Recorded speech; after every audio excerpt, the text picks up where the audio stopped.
The midday sun beat down on Ikaro's market square. Amara knelt barefoot on scorching stones, scrubbing her stepmother's muddy shoes with bleeding hands.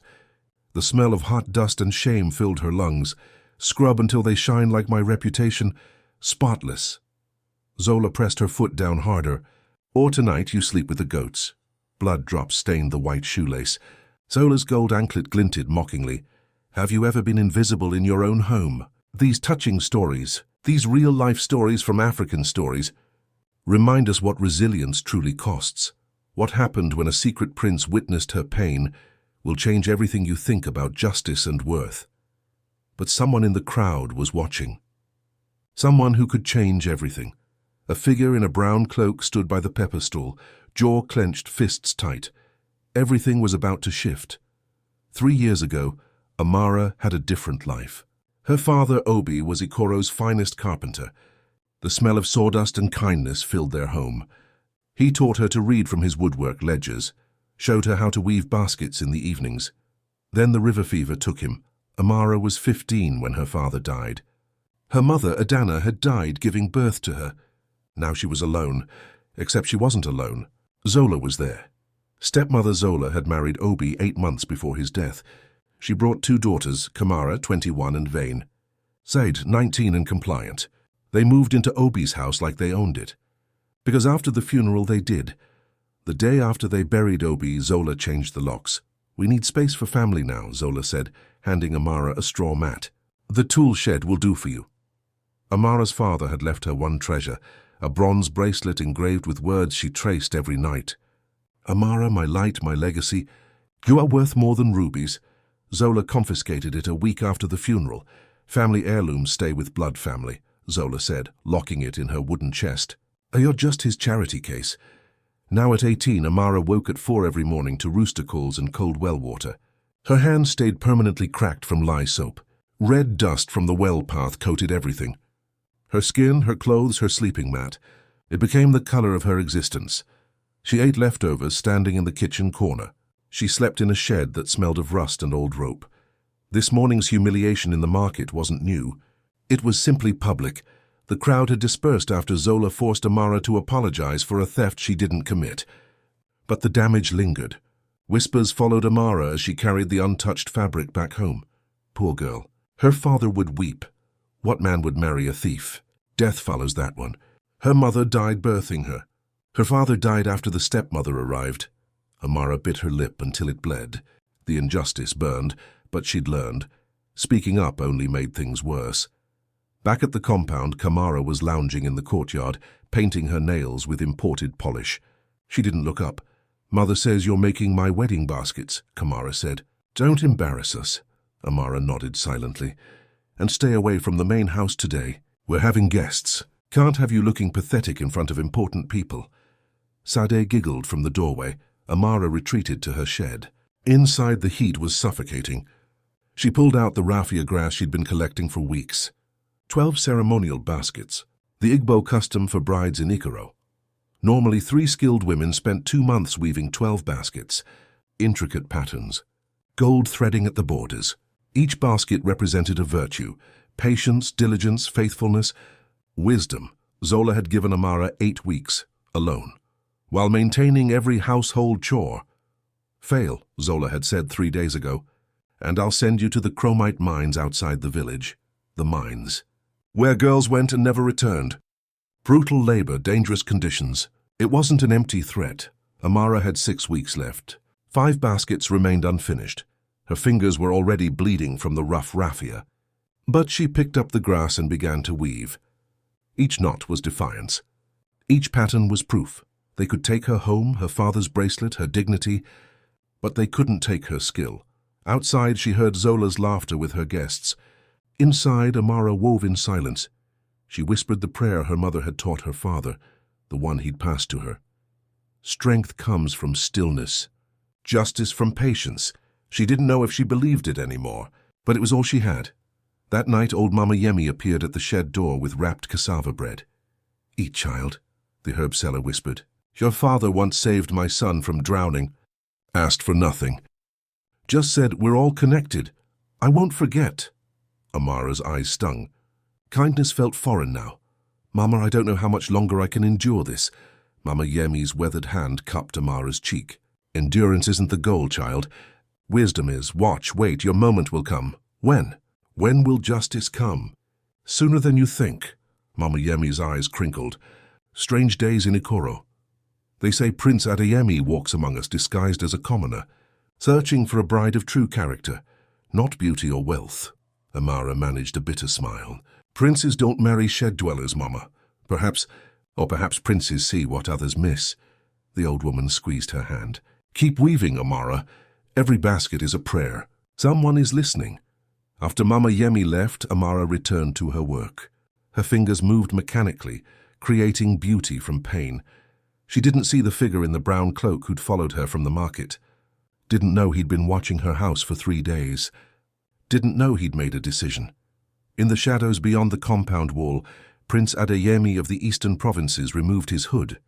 His jaw was tight with controlled anger. He'd witnessed the market humiliation. He'd heard the lies, seen the cruelty. Now he'd seen her shed. This girl who should be sleeping in her father's house, not a tool room. He'd been searching Ikoro for 2 months. 12 noble families had presented their daughters. All beautiful, all accomplished, all performing. Then he saw Amara scrubbing shoes with bleeding hands, refusing to cry. He'd found what he was looking for. Now he just had to prove it. To her, to his father, to everyone who believed nobility came from birth rather than character. But first he needed to understand the full scope of her suffering. Only then could justice be complete. He pulled the hood back up and disappeared into the night. Inside the shed, Amara wove by candlelight, unaware that everything was about to change. Week 1 of basket weaving nearly broke her. Amara's fingers bled through the rough raffia within 3 days. The grass was sharp, unforgiving, each strand cut like a tiny blade. She wrapped her hands in cloth strips Mama Yemi provided, but blood seeped through by evening. She woke at 4, fetched water, ground millet, cooked breakfast for the family. Then came laundry, sweeping, scrubbing floors. By noon, the sun turned the compound into an oven. Only after 8 at night could she begin weaving. Her candle burned low. Her eyes strained in the dim light. She worked until midnight, sometimes later. The baskets required patterns she'd learned from her father, the spiral of patience, the lattice of faithfulness, the star of wisdom. Her hands remembered what her heart wanted to forget. By week 2, she'd completed 3 baskets. Then Kamara destroyed them. Amara had left them in the courtyard to dry in the sun. A necessary step to set the weave. She returned from the well to find Kamara's foot through the center of one, the others crushed beneath a chair. "Oh," Kamara said, examining her nails. "I didn't see them there. I should be more careful." Said laughed from the doorway. Amara stood frozen. 3 weeks of work. Gone, she wanted to scream. Wanted to grab Kamara's perfect hair and pull, until she felt even a fraction of this rage. Instead, she knelt, gathered the broken pieces, carried them to the shed. Inside, with the door closed, she allowed herself 10 minutes. 10 minutes to shake, to cry silently into her hands, to consider walking away from this compound and never looking back. Then she dried her face, picked up fresh raffia, started again. "If I show weakness," she whispered, "she wins. I choose survival with dignity." Week 3 brought a new cruelty. Zola announced the baskets needed gold thread woven through the borders. Tradition for prominent families, she claimed. Kamara's groom came from wealthy merchants. Standards had to be met. "You have 4 weeks left," Zola said. Gold thread costs 6 cowries. "You've saved that much from your generous allowance, haven't you?" Amara received no allowance. Zola knew this. 6 cowries was half a month's wages for a field worker. Amara had nothing, not a single shell. That night she sat in her shed with a weaving needle in her hand, sharp, cold. She held it near her wrist, watching firelight dance along the metal, one quick movement. All this pain would end. Then she heard her father's voice in memory. "You have my gift, Amara. They can take possessions, but they can't take what lives in your hands." She set the needle down, picked up the raffia instead.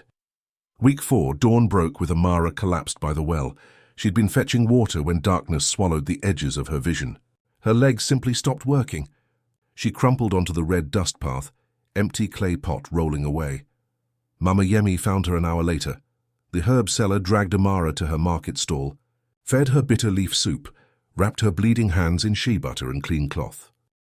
"Your father saved my son from the river," Mama Yemi said, tears in her old eyes. Obi jumped in without hesitation.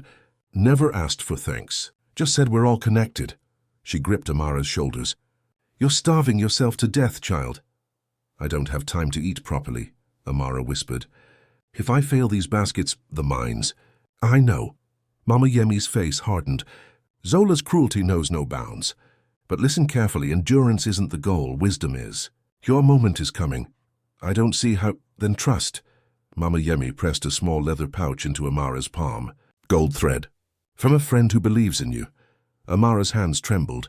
"Mama, I can't accept— You can, you will. This gift comes with no debt."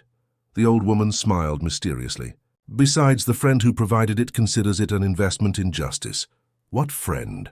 "Someone who sees clearer than most." Mama Yemi leaned close. "Prince Adeyemi walks among us, they say. In disguise, searching for a bride of genuine character. He's rejected every nobleman's daughter presented to him. Perhaps nobility isn't what we thought." Amara managed a weak smile. "Princes don't marry girls who sleep in sheds. Perhaps princes recognize what others overlook." Mama Yemi stood. "Keep weaving, child. Someone is watching. Someone who matters." Week 5 brought the stranger. 3 nights after Mama Yemi's visit, Amara heard a knock on her shed door. She froze, knife in hand. A small blade she kept for cutting raffia, now her only defense. "Who's there?" "A friend," a male voice answered. "May I enter?" She cracked the door. A young man stood outside, wearing a simple brown traveling cloak. His face was kind, his eyes steady. His hands showed calluses. A worker's hands. "I saw what happened in the market," he said quietly. "The humiliation your stepmother inflicted. I've been observing since then. No one should endure such cruelty alone." Amara's grip tightened on the knife. "Why? What do you want from me?" "Nothing. I want to help because it's right." He held up empty hands. "Is that so difficult to believe?" It was. Kindness from strangers felt like a trap, but something in his face, an openness, a sincerity, made her lower the knife. "I'm Ade," he said. "May I show you a faster weaving technique? I learned it from the mountain tribes. Might save you time." She should have refused. Sent him away. But exhaustion and desperation made strange allies. 5 minutes, she said. He stayed an hour. Ade's technique was ingenious. A way to double weave that cut time in half without sacrificing pattern integrity. His hands moved with surprising skill for someone who claimed to be a simple traveler. "Where did you learn this?" she asked, watching closely. "I've traveled extensively. Learned from many teachers." His smile was careful. "Knowledge is only valuable when shared." He returned 3 nights later. Then 5 nights after that. Then twice in week 6. Each visit he taught her something new. How to strengthen corners. How to blend gold thread seamlessly. How to work faster without fatigue. He brought ointment for her hands. Smelled of eucalyptus and honey. The cuts healed faster. But more than techniques, he brought conversation. They talked about justice, about character, about dreams that felt impossible. He listened like her words mattered, asked questions that suggested he actually cared about the answers. On the 7th visit, their hands touched passing a basket. Both paused. The air between them went electric and still. "You create beauty from pain," Ade said softly. "That's rare." Amara pulled her hand back. "I create because I have no choice." "No," his eyes held hers. "You create with excellence because that's who you are. Circumstances reveal character. They don't create it. You were always this person. The world just forced you to prove it." Something in her chest cracked open. Tears threatened. "Who are you, really?" she whispered. "You speak like an elder but look my age. You know techniques from distant tribes. You move like someone used to being obeyed." Ade's smile turned sad. "I'm someone learning what matters." That's enough for now. On his 10th visit, Zola discovered him leaving. The next morning, Zola dragged Amara to the village square again. Another public accusation. This time of meeting men in secret, destroying family honor. "This shameless girl sneaks around at night," Zola announced to the gathering crowd. "I found her with a strange man. Our reputation is ruined." She locked Amara in the shed for 3 days. No food, no water, just darkness and the sound of her own breathing. When Zola finally opened the door, her smile was poisonous. Kamara's wedding is moved up. 10 days from now. You still have 5 baskets unfinished. Mathematically impossible, even with your nighttime help. She leaned close. When you fail, the mines are waiting. Maybe that's where cursed girls belong. After she left, Amara sat in the red dust, stared at her bleeding hands, calculated the hours remaining. Impossible. Zola was right, she could run, disappear into another village, start over with nothing, or she could stay, finish what she started, prove if only to herself that cruelty doesn't define the victim. I will finish these baskets, she said to the empty shed. Not for you, Zola, for me. You cannot break what you didn't build. She picked up the raffia and began to weave. Outside her shed, hidden in shadows, Ade watched. His jaw was tight. His hands were fists, he'd seen enough. Tomorrow he would begin the final phase. Tomorrow he would reveal who he really was. But first he needed to let her finish this fight on her own terms. She'd earned that much. Inside the shed, Amara wove by firelight, unaware that justice was already in motion 3 months earlier. The Eastern Province's royal palace. Prince Adeyemi stood before his father in the throne room. Afternoon light streamed through tall windows, catching dust motes like falling stars. King Adeyemi the Elder was 73, his beard white as cotton, his eyes still sharp as a hawk's. Son, I'm dying, the king said without preamble. The prince's breath caught. Father, don't. The king raised a hand. I've made peace with it. But succession cannot wait. You must marry. Soon. I know. No, you don't. The king leaned forward. 12 noble families have presented their daughters. All beautiful. All accomplished. All perfect on paper. You've rejected every single one. Because they're performing, Adeyemi said. Every word rehearsed. Every gesture calculated. How can I rule beside someone who doesn't know who she is when no one's watching? The king smiled. Finally, you understand. Nobility isn't bloodlines, son. It's character revealed under pressure. So here's my final command. Go into the villages, disguised, anonymous. Find a woman who chooses integrity when it costs everything. When no power, no audience, no reward exists. That's your queen. How long do I have? 3 months. Then I choose for you. The king's smile turned sly. And I'll choose based on political alliance, not love. So find her fast. Prince Adeyemi had left the palace that day wearing a servant's brown cloak. He'd worked in the stables for 2 weeks, roughening his soft hands. He'd practiced the speech patterns of common workers, learned to move without the unconscious arrogance of royalty.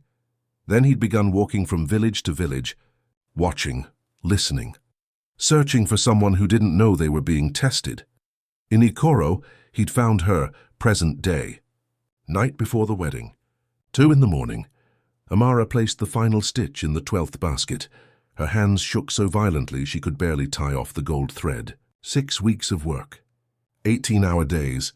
Blood and tears woven into every pattern, but they were finished. All 12. Perfect. She arranged them in the shed by firelight. The gold thread gleamed. The patterns were flawless. Spirals of patience, lattices of faithfulness, stars of wisdom, braids of endurance. Her father would have been proud. She allowed herself 10 minutes to cry, relief, exhaustion, grief for everything she'd lost. Then she dried her face and lay down on her straw mat. Sleep came like drowning. 3 in the morning. A soft knock woke her. Ade stood outside, hood drawn low. Even in darkness, she sensed something different about him tonight. Tension in his shoulders, purpose in his stance. You finished them, he said, stepping inside. He stared at the 12 baskets, speechless. Amara, these are extraordinary. I did what was demanded. Her voice was flat from exhaustion. Extraordinary would be choosing to weave them. This was survival. He turned to face her. I have to leave tomorrow. Return to my water responsibilities. I wish I could stay. Something in her chest twisted. I don't even know who you really are. Where you're from, why you helped me. She laughed bitterly. For all I know, you're a criminal hiding from the law, not a criminal. His smile was sad. But I am hiding something. You'll understand soon tomorrow. And when you do, remember I didn't help you because of who I am. I helped because of who you are. He reached up and unfastened his brown cloak, draped it over her shoulders. Keep this. When you need courage, remember, someone saw your worth when the world was blind. The fabric smelled like eucalyptus and something else. Sandalwood. Expensive. Foreign. Aidy. But he was already gone, disappearing into the night like smoke. Amara held the cloak close, too tired to understand what was happening, too tired to care. She slept until dawn, dreamless. Wedding day, 8 in the morning. Village square. Ikoro had transformed overnight. Palm fronds arched overhead, woven into tunnels of green. Red hibiscus flowers bloomed everywhere. In pots, strung on garlands, tucked behind ears. The smell of roasted goat and palm wine hung heavy in the morning heat. Drums thundered. Deep talking drums that made Amara's chest vibrate. 200 people filled the square, villagers in their festival best. Kamara's groom's family in imported silk that whispered when they moved. Incense from the ancestral shrine made the air thick and sacred. Amara stood at the edge, invisible as always. She wore her faded work wrapper, patched in 3 places. Her feet were still dusty from the walk, but balanced on her head were 12 perfect baskets, stacked carefully. Heavy, so heavy her neck ached. But she'd carried worse. The bridal procession began. Kamara emerged from the house like a vision. 68 strands of coral beads around her neck, each strand worth 5 cowries. Her indigo wrapper was from the coast, her gold headpiece imported from the north. She glowed. Beside her, Zola preened in borrowed jewelry that made her look wealthier than she was. Her smile was triumphant. They walked into the square to ululations and applause. Amara followed 10 paces behind, carrying the baskets. A servant, a shadow, the crowd whispered. That's Obi's daughter. Tragic what became of her. Are those the wedding baskets? Beautiful work. Did Kamara make them herself? Must have. She's marrying well, that one. Zola positioned herself before the groom's family. Their elder matriarch, a woman of 70 with sharp eyes, sat in a carved chair examining everything. Honored family, Zola began, voice carrying, My daughter Kamara presents these 12 ceremonial baskets. She wove them with her own hands over many months. Each represents a virtue she brings to your family. Kamara accepted the praise with a humble smile that didn't reach her eyes. Amara stood behind them, holding the baskets, silent, invisible, furious. The matriarch rose, approached the baskets, ran weathered fingers over the gold thread. These are exceptional, she said. This technique, the double weave at the corners. This is from the mountain tribes, yes? Kamara's smile flickered. I studied many techniques, grandmother. And the gold thread integration, seamless. How long did this take you? Many weeks. Kamara's voice wavered slightly. It was difficult work, I'm sure. The matriarch's eyes narrowed. Your mother supervised? Yes, Zola interjected smoothly. I ensured perfection. Our family takes craftsmanship seriously. The first crack appeared in their perfect lie. Then the drums changed. Different drums, deeper, more authoritative. The rhythm that announced royalty. The crowd's chatter died instantly. Heads turned. Bodies straightened. A messenger sprinted into the square, breathless and wide-eyed. The prince, he shouted. Prince Adeyemi of the eastern provinces approaches. His convoy is at the village gate. He requests to witness the sacred basket ceremony. Pandemonium. Villagers dropped to their knees. Women smoothed their wrappers frantically. Men straightened their caps. Children were shushed into terrified silence. Royalty never visited Ikoro, never. This village was too small, too poor, too insignificant. Why now? Zola's face went rigid with forced pleasure. This was unexpected. Royalty at her daughter's wedding. It could elevate their status enormously. If nothing went wrong, Kamara's eyes gleamed. Perhaps the prince would notice her. Perhaps the royal drums grew louder, closer. Palace guards entered first. 20 men in crimson tunics and gold trim, spears held ceremonially. Their faces were stone. Then came the musicians, drummers and horn players creating a wall of sound that made the earth tremble. Then the palanquin, draped in leopard print cloth, the royal symbol, carried by 8 bearers moving in perfect synchronization. Ostrich feather fans waved overhead. The entire village held its breath. The palanquin lowered. The curtain parted. Prince Adeyemi stepped into the sunlight, tall, regal bearing. Golden ceremonial robes that caught light like fire. Coral crown inlaid with precious stones. Staff of office carved from ebony and ivory. His face was composed, authoritative. Every inch the prince, Amara looked up. And her world stopped. It was Aid, her helper, her friend. The man in the brown cloak, it was him. The basket slipped from her head. One tumbled, rolling across the ground. She barely noticed. Her knees gave out. She collapsed onto the red dust, staring. No, it couldn't be. Their eyes met across the square. His face was unreadable, but something flickered there. Recognition, apology, promise. Around her, the entire village was prostrate, foreheads pressed to the ground. No one dared look at royalty directly, except Amara. She knelt there, frozen, as understanding crashed over her in waves. Ade was Prince Adeyemi, the heir, the man who'd sat in her shed, teaching her to weave, who'd touched her hand and made her feel seen, who'd listened to her dreams like they mattered. He was royalty. And she was nothing, betrayal and confusion and something else. Hope warred in her chest.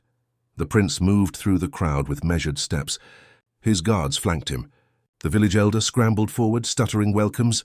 "Rise," Prince Adeyemi commanded. His voice carried, trained for leadership, rich with authority, so different from Adi's gentle tone.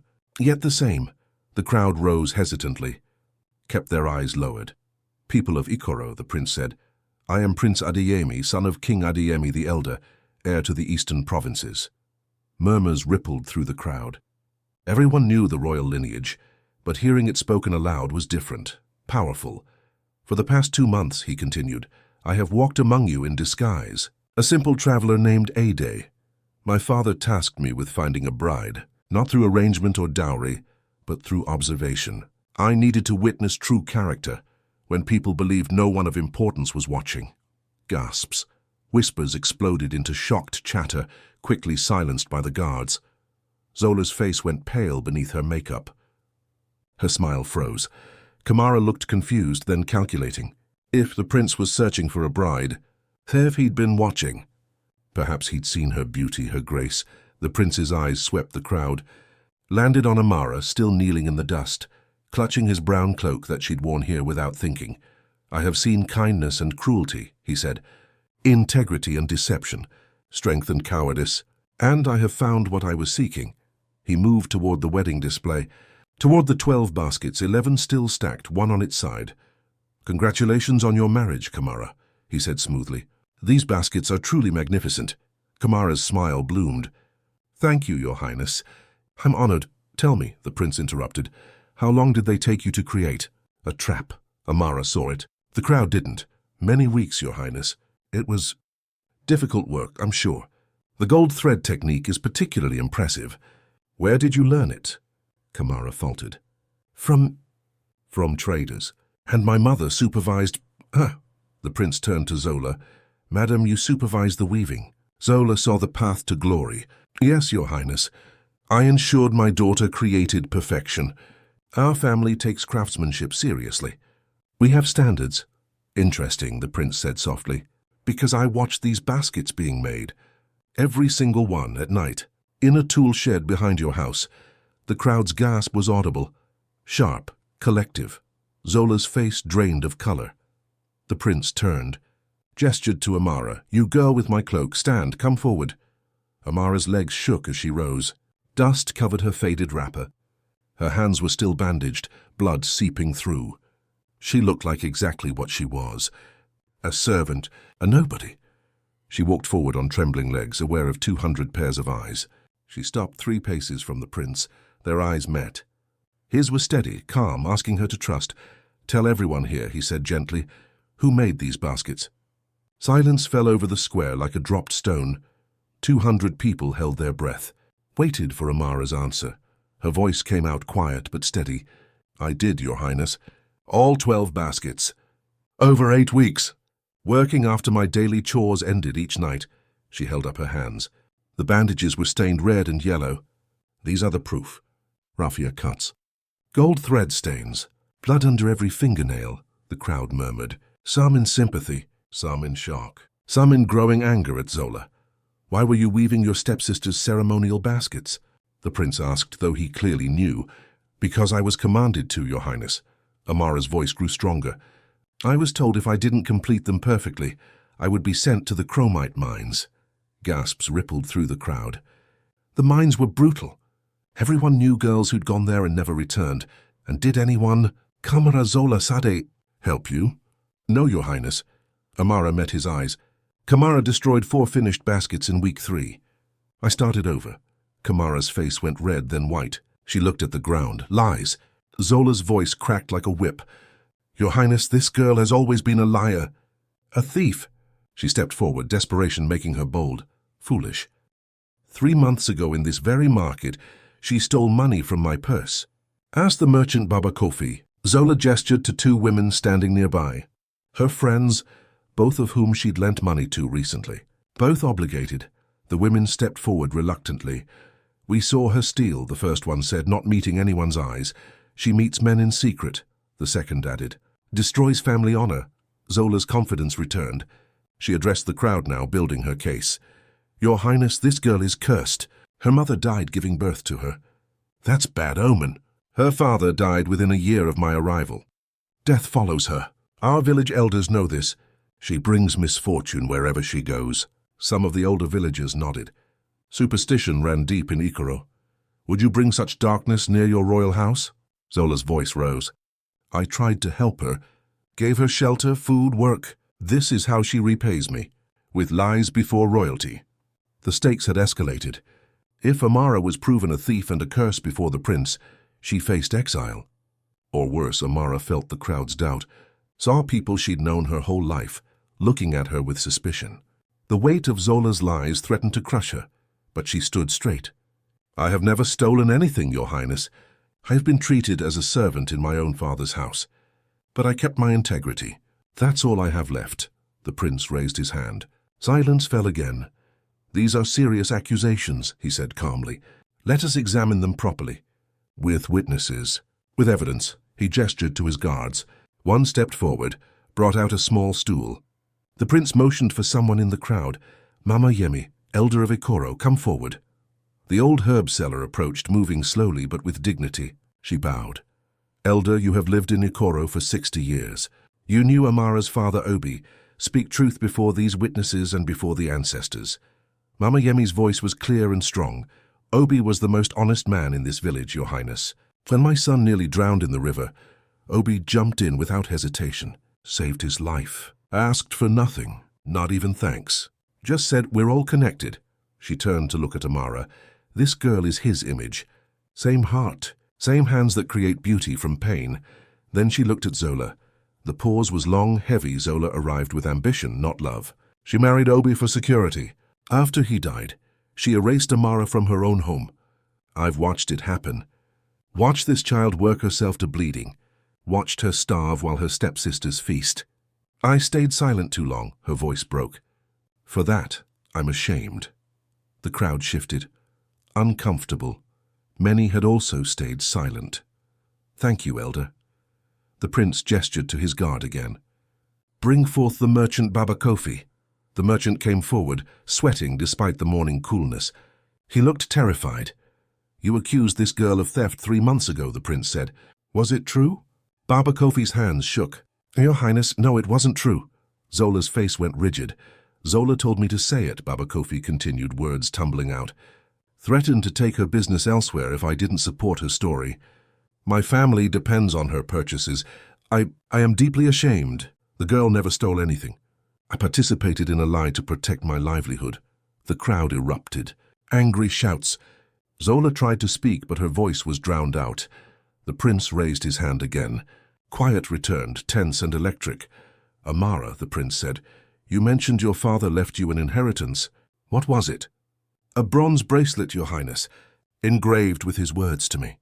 But my stepmother confiscated it the week after his funeral. Said it was family property and I had no claim. The prince turned to Zola. His voice was soft, dangerous. Produce this bracelet, now. Zola's mouth opened, closed. She was trapped, couldn't refuse a direct order from royalty. Her hands trembled as she reached for her own wrist. She wore the bracelet, had been wearing it this entire time. Amara's inheritance displayed on Zola's arm like a trophy. Zola removed it slowly, handed it to the prince. He held it up to the light, turned it. Found the inscription on the inner surface. It says, he read aloud, voice carrying to every corner of the square. To Amara, my light, my legacy, You are worth more than rubies. Your father, Obi. The crowd erupted again. Shouts of thief and liar, and she stole from an orphan. Zola dropped to her knees. Your Highness, please. I gave her shelter, kept her alive. That bracelet was hers, the prince said coldly. Given by her father, stolen by you, worn as decoration while she bled making your daughter's baskets. He turned to address the entire crowd. Madame Zola, called Amara, cursed, said death follows her, but I see differently. Amara's mother gave her life so Amara could live. That's sacrifice, not curse. Amara's father died of river fever, witnessed by Mama Yemi and 12 others. Natural causes, not dark magic. His voice hardened. The only curse in that house was cruelty disguised as charity. Zola knelt in the dust, her borrowed jewelry suddenly looking cheap and desperate. Her daughters stood frozen, Said crying silently, Kamara's face a mask of shame. The prince walked to Amara, took the bracelet, held it out to her. This belongs to you. Amara's hands shook as she accepted it. The bronze was warm from Zola's skin. She traced the engraving with her thumb, tears streaming down her face. Thank you, she whispered. Justice requires no thanks. The prince turned to his attendant, who brought forward a velvet cushion. On it rested a small silver circlet, delicate and beautiful.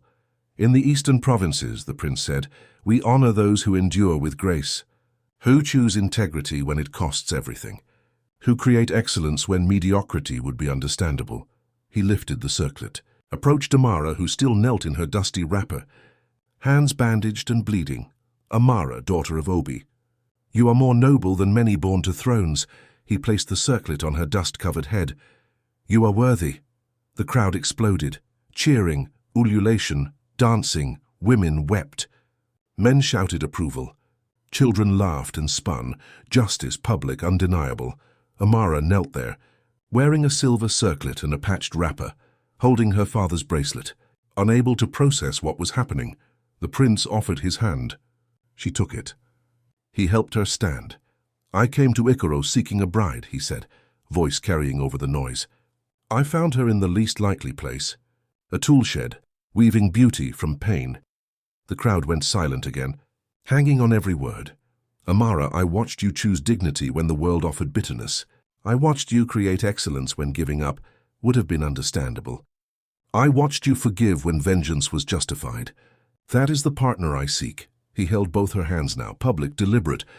Not because I rescued you, but because you never needed rescuing. You saved yourself every single day through quiet choices. That is true nobility. His voice softened. Will you consider becoming my wife? My queen? Amara's tears fell freely now. I'm just a weaver, your highness. A servant. I have nothing to offer a prince. You have everything that matters. Character, courage, integrity, the rest is just details. She looked into his eyes. Saw Adi there, the man who'd sat in her shed, listened to her dreams, taught her to weave faster. The man who'd seen her worth when she'd forgotten it herself. If you truly see me, she whispered, not a project, not a victim, but a person. Then yes, your highness. The crowd's roar shook the square. Drums thundered. Women ululated. Men threw their caps in the air. Prince Adeyemi smiled. The first real smile since revealing himself. I'd smile. Warm and genuine, he turned to his guards. Prepare to escort Princess-elect Amara to the palace. She'll need proper clothing, quarters, and attendants. Then he addressed the crowd. But first, justice must be complete. What becomes of Madame Zola? The village council convened at sunset in the community hall. 7 elders sat in a semicircle, including Mama Yemi. Prince Adeyemi observed but didn't vote. He respected local autonomy. Zola stood in the center with her daughters. No jewelry now. No borrowed glory. Just a woman whose lies had finally collapsed. Baba Chukwu, the head elder, spoke first.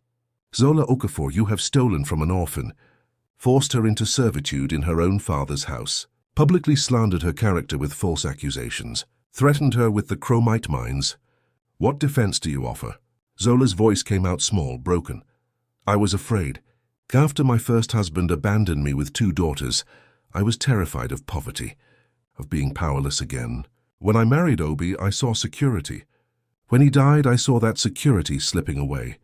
She looked at Amara, who sat quietly in the corner wearing clean clothes the palace attendants had provided. I thought controlling everything, controlling you, would keep us safe. But I didn't create safety. I created a prison. For all of us, her voice cracked. I destroyed my daughter's chances by teaching them cruelty. I stole your childhood trying to secure theirs. There's no excuse, only explanation. I'm sorry, Said sobbed openly. Kamara stared at the ground, jaw clenched. The elders deliberated for an hour. When they returned, Baba Chukwu announced the judgment. Zola Okafor, you are guilty of theft, abuse of guardianship, false witness, and exploitation of a vulnerable child. Your punishment is as follows. First, return all of Amara's father's property. The house, the land, his woodworking tools, and the 850 cowries he left in savings. This will be witnessed and verified by this council within 3 days. 850 cowries. The number hung in the air. A substantial inheritance. Enough to buy security for years. Money Zola had been using for her own daughters. Second, you will publicly apologize to Amara at next week's market day. The entire village will witness. Third, you and your daughters will relocate to the modest house on the village outskirts. It's appropriate to your actual means, not borrowed status. Fourth, you will work with Mama Yemi's Elder Care Collective for 18 months. You'll learn humility through service to those you once ignored. Fifth, you will pay 200 cowries immediately to the Village Orphan Protection Fund. This money will help other vulnerable children. Zola nodded at each condition. No argument. No protest. She'd lost the energy for lies. This is justice, not revenge, Baba Chukwu said firmly. You will have opportunity to rebuild your character. Your daughters will have opportunity to learn what integrity actually means. But the days of easy exploitation are finished forever. The prince stood, adding one more condition. Kamara's wedding is postponed indefinitely. The groom's family has withdrawn their offer. They cannot align with a house built on deception. Kamara flinched but said nothing. However, the prince continued, voice softening, if Kamara and Said wish to attend the royal weaving school that Amara will establish, they may apply as any other student would. Acceptance will be based purely on merit and demonstrated character growth, not family connection. Said's head snapped up. Hope flickered through her tears. 5 days later, Zola came to Mama Yemi's house where Amara was staying before the palace move. She entered humbly. No makeup, simple wrapper. She'd aged a decade in 5 days. Amara, I don't expect forgiveness, she began, voice raw from crying. But I need to say this while I still have the courage. She explained the fear, the desperation, how trying to control everything had destroyed everything she'd hoped to protect. I'm sorry, she finished. Those 2 words are inadequate for what I've done to you. But they're all I have. Amara was silent for a long time. She stirred her tea, watching steam rise. Finally she spoke. Zola, I forgive you, not because you've earned it yet, but because I deserve peace more than you deserve punishment. Zola's tears came harder.